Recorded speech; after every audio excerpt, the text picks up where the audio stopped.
ሰላም እንደምን ሰንብታችኋል የተወደዳችሁ ተመልካቾቻችን በሳምንቱ በጣቢያችን ከተላለፉ ዜናዎች መካከል አበይት ያልናቸውን መራርጠን ይዘንላችሁ ቀርበናል አብራችሁን ቆዩ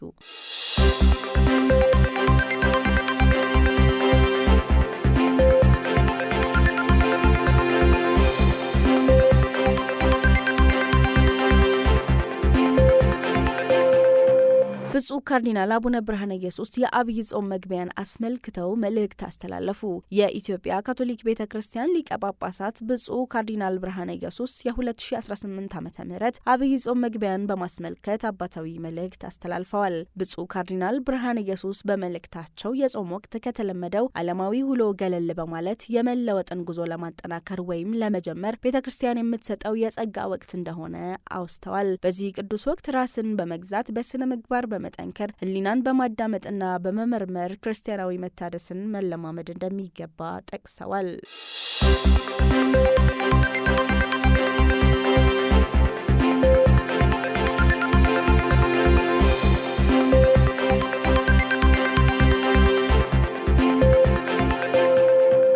የሎርድ ማርያም ዓመታዊ ክብረ በዓል በድምቀት ተከበረ። በኢትዮጵያ ካቶሊካዊት ቤተክርስቲያን በሶዶ ሀገረ ስብከት በዱቦ ሎርድ ማርያም ቁምስና የሎርድ ማርያም ዓመታዊ ክብረ በዓል የካቲት 8 ቀን 2018 ዓ.ም በድምቀት ተከበረ። በዕለቱም የሶዶ ሀገረ ስብከት ጳጳስ ብፁዕ አቡነ ደጀኔ የክብረ በዓሉን መስዋዕተ ቅዳሴ መርተዋል። በበዓሉ የሐዋሳ ሀገረ ስብከት ጳጳስ ብፁዕ አቡነ መርሃ ክርስቶስ በመስዋዕተ ቅዳሴው የተገኙ ሲሆን ካህናት፣ ገዳማውያን፣ መነኮሳት፣ ወጣት መዘምራንና ከተለያዩ ሀገረ ስብከት የመጡ ምዕመናን ተገኝተዋል። ብፁዕ አቡነ ደጀኔ የሎርድ ማርያም በዓል የእግዚአብሔር ስም ከፍ የሚልበትና በእርሷ አማካኝነት ቸርነቱ የሚታይበት ታላቅ በዓል ነው። ይህ ስፍራም ከእግዚአብሔር ጋር በጸሎት የምንገናኝበት ስፍራ ነው። እናታችን ሎርድ ማርያም ልጇ ኢየሱስ ክርስቶስ ሁሉንም አዲስ እንደሚያደርግ በመተማመን በመከራም ውስጥ ሆነን በጽናት እንድናገለግለው ትጋብዘናለች። የእርሷ ክብረ በዓል ያለፈውን ጊዜ ብቻ አስታውሰን የምንተወው ሳይሆን ሁሌም በልባችን የምናሰላስለው ጥሪ ነው። የእግዚአብሔር ጥሪ በሰዎች መስፈርት የሚለካ ሳይሆን በትህትናና በመታዘዝ የሚገኝ ነው በማለት የዕለቱን ቃለ እግዚአብሔር አሰምተዋል።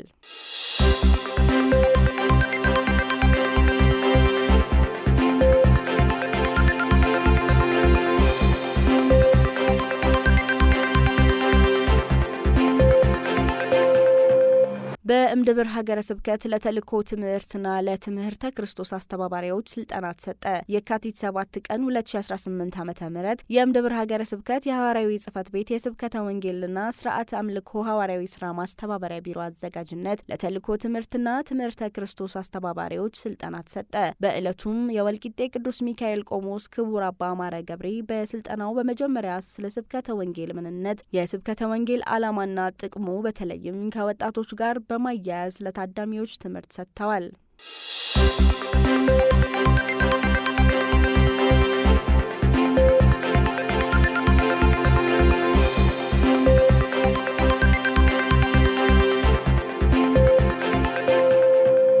በጅማ ቦንጋ ሀገረ ስብከት በጅማ ከተማ የተገነባ ትምህርት ቤት ተመረቀ። በኢትዮጵያ ካቶሊካዊት ቤተክርስቲያን በጅማ ቦንጋ ሀገረ ስብከት በጅማ ከተማ የተገነባው ጅማ ቅዱስ ጳውሎስና ጴጥሮስ ካቶሊክ መዋዕለ ሕጻናት ትምህርት ቤት ተመረቀ።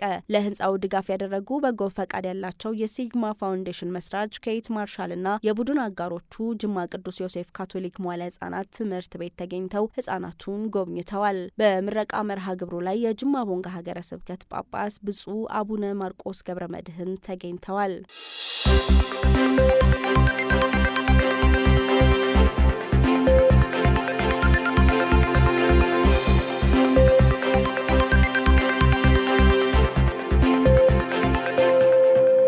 በሴራሊዮን የሚገኙ የካቶሊክ ካህናት በሁለቱም የሃይማኖት ተከታዮች ዘንድ የረመዳንና የአብይ ጾም ሰሞንን ለማክበር በአንድነት ሆነው ሲዘጋጁ በማየታቸው በምዕራብ አፍሪካዊቱ ሀገር በሙስሊሞችና በክርስቲያኖች መካከል መንፈሳዊ ትብብር እንዳለ አመላካች መሆኑን በመጥቀስ አበረታቱ። በሴራሊዮን ካቶሊክ ቤተክርስቲያን ካህን የሆኑት አባ ፒተር ኮንሴ ለኤሲያ አፍሪካ እንደተናገሩት ጾምን፣ ጸሎትንና ለድሆች መስጠትን የሚያካትቱ ሁለቱም ዝግጅቶች ብሔራዊ አንድነትን የፈጠሩ ተግባራት ናቸው ብለዋል።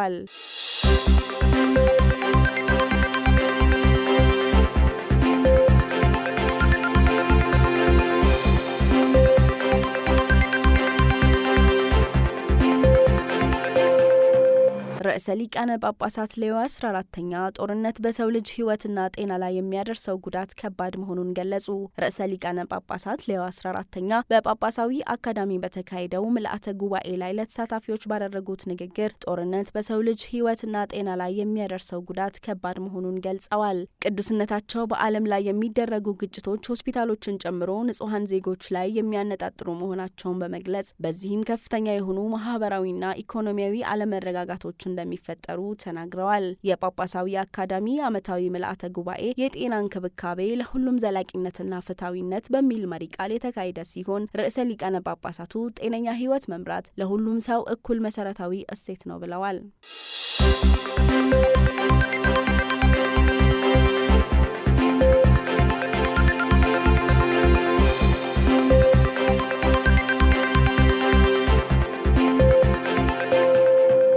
በአዲስ አበባ ሀገረ ስብከት ሕይወት እንደ ጥሪ የሱባኤና የምክር አገልግሎት ማዕከል ግንባታ የመሰረት ድንጋይ ተቀመጠ። የካቲት 12 ቀን 2018 ዓ.ም በአዲስ አበባ ሀገረ ስብከት ፈረንሳይ ለጋሲዮን ሕይወት እንደ ጥሪ የቅዱስ አውግስጢኖስ የሱባኤና የምክር አገልግሎት ማዕከል የመሰረት ድንጋይ ተቀመጠ። የመሰረት ድንጋዩን የአዲስ አበባ ሀገረ ስብከት ሊቀ ጳጳስ ብፁዕ ካርዲናል አቡነ ብርሃነ ኢየሱስ ጸሎት በማድረግና በሐዋርያዊ ቡራኬ አስቀምጠዋል። በአዲስ አበባ ሀገረ ስብከት የሱባኤ ማዕከሎች ከአዲስ አበባ ከተማ ውጪ የሚገኙ መሆኑ የዚህ ማዕከል በከተማ ውስጥ ለመገንባት የመሰረት ድንጋይ መቀመጡ ተደራሽነቱን ይበልጥ ያሰፋዋል። በሕይወት እንደ ጥሪ የቅዱስ አውግስጢኖስ የሱባኤና የምክር አገልግሎት ማዕከል የመሰረት ድንጋይ ማስቀመጥ መርሃ ግብር ላይ የተገኙት ካህናትና ደናግልም የማዕከሉ መገንባት የሚሰጠው መንፈሳዊ ጥቅም በማስታወስ ሁሉም ትብብር እንዲያደርግ ጥሪያቸውን አቅርበዋል።